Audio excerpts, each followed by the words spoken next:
Hello guys, ipakita ko sa inyo ang view ng Santin Farm sa Yonlong dito sa Hong Kong guys. Ayan, marami silang itinanim na sunflowers. By season lang po ito guys.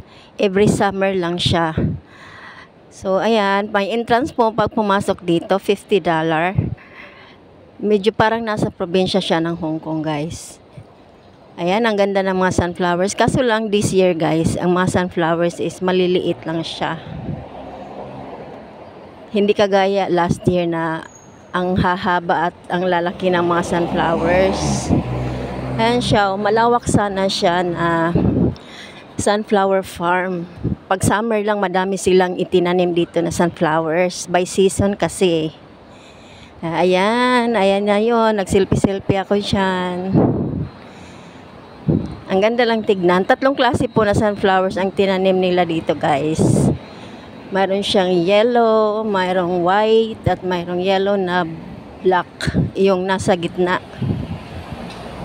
Ayan siya. Ito maliliit lang siya na sunflowers. Pero maganda rin naman siya tignan. Oh.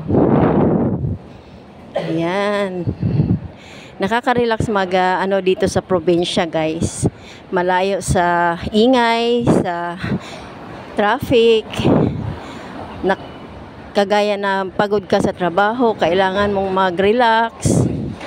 Kaya masarap magpunta sa probinsya. Dito sa Hong Kong. Ayan, ang ganda oh. Ako lang mag-isa nagpunta dito. Ayan, very accessible naman ang Hong Kong guys. Pag gumala ka kahit saan, hindi ka maliligaw dito. At ayan na yon, yung pang ibang display nila. Mayroon silang pa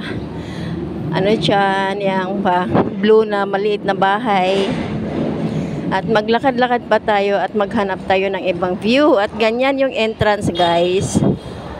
Mayroon silang pa lantern dyan sa may entrance. Yang nilagay nila dyan lantern yan. Pag pumasok ka, yan ang makikita mo.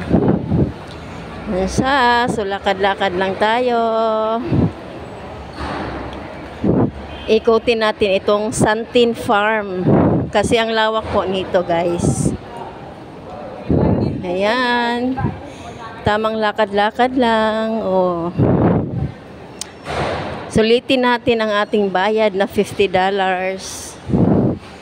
So yun lang guys. Thank you so much.